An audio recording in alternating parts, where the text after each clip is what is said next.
पारिवारिक एकता। चिंटू नाम का एक लड़का अपनी दादी और माता पिता के साथ रहता था। उसके पिता एक और भाई था जो कि चिंटू के अंकल लगते थे, लेकिन अभी तक चिंटू ने उनकी शक्ल नहीं देखी थी और ना ही कभी मिला था, क्योंकि आपस की फूट के कारण दोनों भाई को इतना दूर कर दिया था। दोनों कभी भी एक दूसरे की शक्ल भी देखना पसंद नहीं करते थे। छोटा भाई गलत लोगों की संगति में आकर बहुत ज़्यादा अत्याचारी हो गया था, जिसके कारण उसने अपना हंसता खिलता परिवार त्याग कर कहीं दूर चला गया था।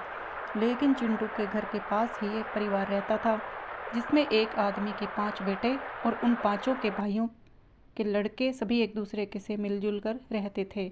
उस परिवार में बहुत खुशियाँ थीं, किसी बात में कोई कमी नहीं थी, जिसका कारण एक ही था, पारिवारिक एकता।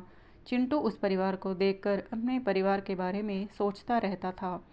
कई बार अपने दादी जी से पूछता कि ये 5 भाई होकर भी अभी तक इतना प्रेम भाव और एकता कैसे है, और आपके तो 2 ही बेटे हैं, फिर भी इतनी दूर कैसे हो गए।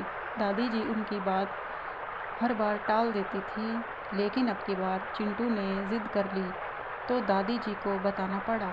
कुछ साल पहले जब अपना भी परिवार इसी तरह ही हंसता हुआ था, लेकिन तेरे अंकल गलत लोगों की संगति में रहकर बदलने लगे। कई बार समझाने पर भी नहीं माने और रोज़ तेरे पिताजी से झगड़ा करने लगता था, जिसके कारण तेरे दादाजी ने तेरे अंकल को उनके हक का हिस्सा देकर उन्हें अपने परिवार से अलग कर दिया। लेकिन ये टूटता हुआ परिवार तेरे दादाजी सहन नहीं कर पाए और दुखी होकर एक दिन अपने प्राण त्याग दिए। तब से ना तुम्हारे अंकल यहाँ आए और ना ही हम उनके पास गए। इसी तरह पूरा परिवार टूट कर बिखर गया।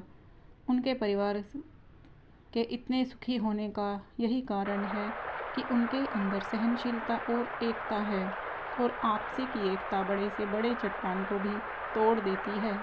जब एक लकड़ी होती है तो उसे आसानी से तोड़ा जा सकता है, लेकिन जब लकड़ियों को आपस में मिलाकर एक गुच्छा बनाया जाए तो उसे तोड़ना मुश्किल हो जाता है। ठीक इसी तरह जब परिवार वाले मिलकर रहते हैं तो उनके बीच फूट डालना भी मुश्किल होता है, और उनका परिवार हमेशा फूलों की तरह खिलता हुआ रहता है।